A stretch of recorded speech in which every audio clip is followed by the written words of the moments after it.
31 जनवरी को जो ऐतिहासिक उपलब्धियों से भरा हुआ एक ऐतिहासिक अभूतपूर्व भाषण महामहिम राष्ट्रपति महोदय ने दिया और महामहिम महोदय ने उन सब बातों का जिक्र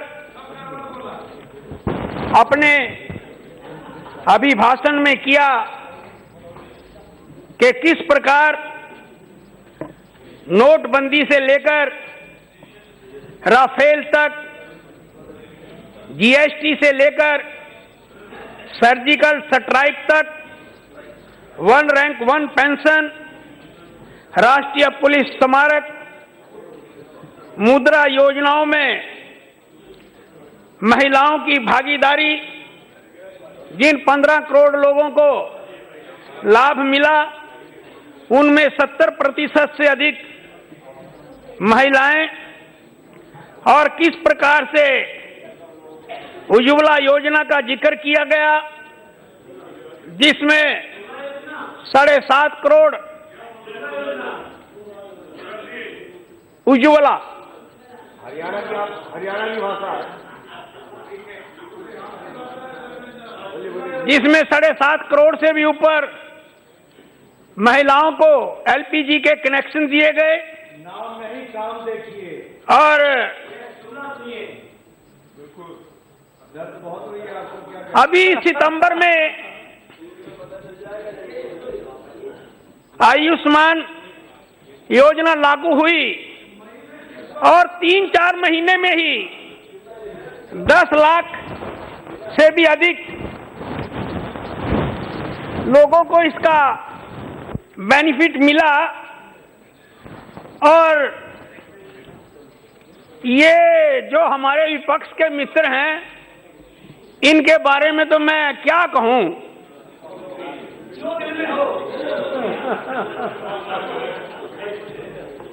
जब भी बात होती है सर्जिकल स्ट्राइक की और मुद्रा की, तो एक शेर याद आता है कि हसरते नाकाम से जल जाते हैं। जब कभी आता है मोदी का नाम देश की तरक्की के साथ, तो ये विपक्ष वाले पता नहीं क्यों मोदी के नाम से जल जाते हैं। सारा दिन केवल एकमात्र इनका एजेंडा है हमें बदनाम करने का। मैं इनको कहना चाहूंगा, थोड़ा सा होमवर्क भी करके आया करो।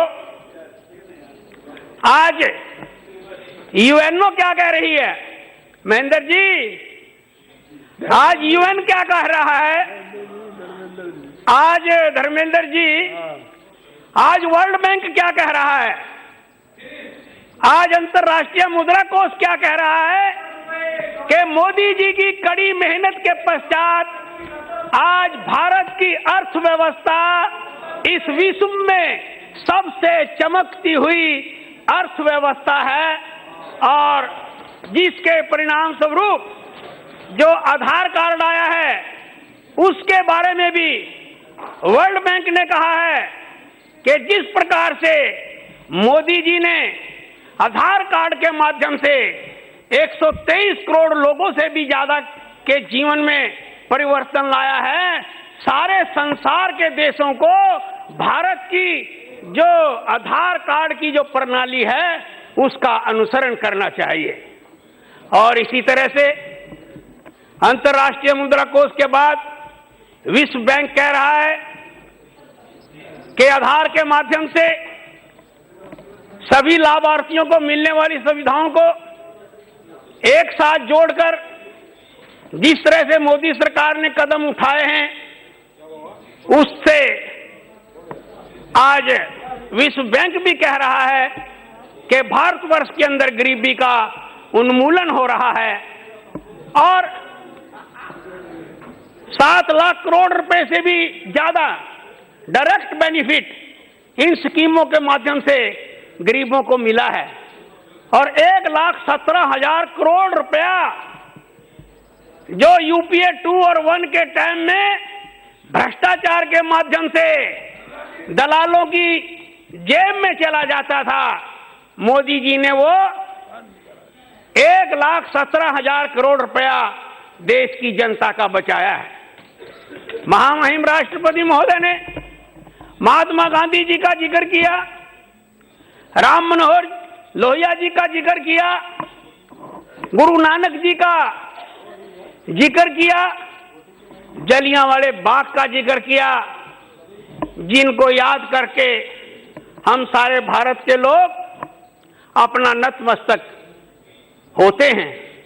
महामहिम राष्ट्रपति महोदय ने संत गुरु रविदास जी महाराज का भी जिक्र अपने अभिभाषण में किया। उन्होंने संत गुरु रविदास जी महाराज के कर्म के ऊपर जोर डालने की बात कहते हुए कहा कि जो लोग अपने कर्म पर जोर देते हैं उनको भगवान स्वयं ही मिल जाता है, कर्म ही पूजा है। इस बात का महामहिम ने उल्लेख किया। और गुरु रविदास जी महाराज जी ने भारत की डेमोक्रेसी के बारे में आज से 650 साल पहले लिख दिया और उन्होंने कहा कि ऐसा चाहूं राज में मिले सभी को अन्न, छोटे बड़े सब सम्मान हो तो गुरु रविदास रहे प्रसन्न। कंसेप्ट ऑफ इक्वलिटी जिसकी आज सारे संसार के अंदर चर्चा हो रही है, चाहे वो SDG गोल हो, चाहे वो मिलेनियम डेवलपमेंट गोल थे, चाहे वो G20 की मीटिंग हो, चाहे वो दोहा के अंदर मीटिंग हो, सारी दुनिया आज इस बात के ऊपर लगी हुई है कि ये जो दुनिया में आमदनी के साधनों का जो बंटवारा हो रहा है उसके अंदर किस तरह से फाइनेंशियल इंक्लूजन लाया जाए, उसके ऊपर आज सारा संसार मिलकर काम कर रहा है। और किस तरह से मुझे भी कई बार विदेशों में जाने का मौका मिला है। 2 बार अटल जी के आशीर्वाद से, मोदी जी के आशीर्वाद से संयुक्त राष्ट्र संघ की जनरल असेंबली में जाने का मौका मिला है। वहां पर 200 देशों के प्रतिनिधियों से आपस में बातचीत करने का मौका मिला है और एक सीन देखने को मिला कि जब 20-25 साल पहले मैं एक बार ऑस्ट्रेलिया गया था तो तब वहां के लोग मुझे कह रहे थे एक दिन रात को डिनर पर कि mister Kataria, when there is a starvation in your country, we send wheat to your country। कि जब भारत में भूखमरी होती है तो हम भारत के अंदर गेहूं भेजते हैं।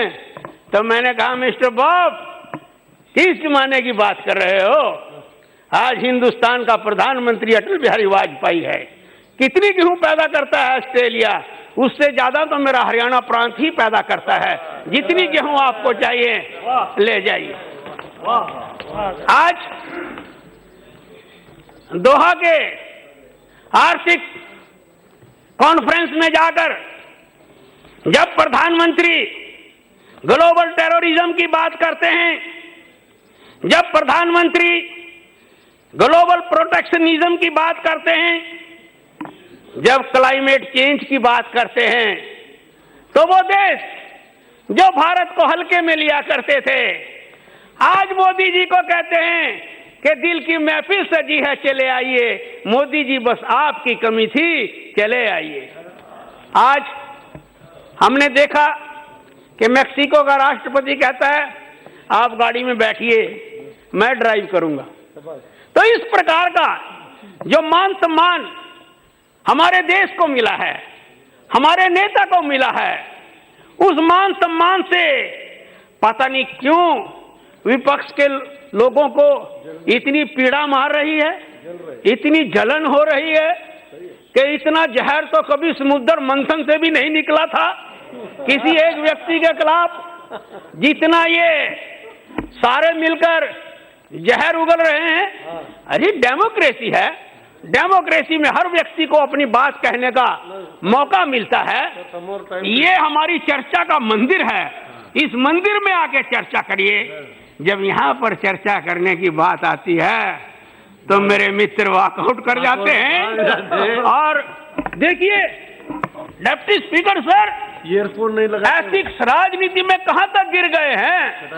कांग्रेस के अध्यक्ष राहुल गांधी जी ईयरफोन नहीं लगाते, वो गोवा के अंदर नहीं इधर ईयरफोन, पारीकर जी का हाल पूछने के लिए जाते हैं। वो काफी समय से बीमार हैं और उनका कुशल मंगल पूछने के लिए जाते हैं, लेकिन बाहर निकलकर फिर उनको राफेल याद आ जाती है।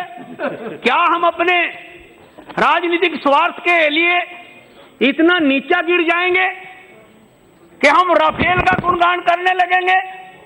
आज जो ये पश्चिमी बंगाल के अंदर हो रहा है, क्या हो रहा है? ना सुप्रीम कोर्ट को मान रहे हैं, ना इस सदन की मर्यादा रख रहे हैं। 2019 के ऊपर निगाहें लगाई हुई हैं, तभी कहते हैं लोग कि कहीं पे निगाहें कहीं पे निशाना। और जिस दिन से ये 10% गरीबों के लिए आरक्षण हुआ है, उस दिन से ऐसा लगता है कि माँ ही मर गई है और जमीन जान लिकड़ गई है। चलो मैं इसको करेक्शन कर लूंगा। इसमें मैं इसको ये भी कह सकता हूं कि नानी याद आ गई है। ये तो चलेगा, सब्जेक्ट टू करेक्शन। सर मुझे 2-3 मिनट और चाहिए मेरे सर। मैंने एक भी पॉइंट जो है सर अब तक जो है, हाँ सिर्फ 2-3 मिनट दे। हाँ स्पीकर सर, जिस तरह से 3 लाख से भी ज्यादा कॉमन सर्विस सेंटर खड़े करके और जिस तरह से 50,000 करोड़ रुपए की बेनामी संपत्ति जब्त करके, जिस तरह से इनकम टैक्स का आधार जो है वो 3.5 करोड़ से 7 करोड़ बढ़ाकर, और इस वर्ष भी 1 वर्ष और जो है लोग इनकम टैक्स के दायरे में अपने आप आएंगे, तो इस तरह का जो वातावरण आज देश में बन रहा है। मैं तो खुद दलित परिवार से आता हूं और जब मैं गरीबों के बीच में जाता हूं, अभी हमने ताजा जींद का चुनाव जीता है, तो मैं एक दलित बस्ती में चला गया और मैंने जिक्र किया मोदी जी का। वो कहले मोदी जी का जिक्र मत करो, वो तो हमारे दिल के ऊपर लिखा हुआ है, वो तो 100% पहले ही आपका काम हुआ पड़ा है, और आप हरियाणा की थोड़ी सी और हमें समझा दो, ताकि जिस प्रकार से केंद्र में 2019 में मोदी जी की लहर चलेगी, हरियाणा प्रदेश के अंदर भी दोबारा हम आपकी सरकार बना दें। उन मुद्दों के ऊपर थोड़ा सा आप जिक्र कर दें। तो डिप्टी स्पीकर सर, वैसे तो मेरा एक तकिया कलाम है कि मेरा दवाई गर्म हुआ है। डिप्टी स्पीकर सर, महामहिम महोदय ने जिस प्रकार से अपने अभिभाषण में भारत की तस्वीर जो है वो पेश की है, और इस सरकार के अंदर लोगों का विश्वास जिस तरह से बढ़ा है, उसको मद्देनजर रखते हुए मैं महामहिम महोदय का हार्दिक अभिनंदन करता हूं और इस सारे उसका समर्थन करता हूं। Thank you.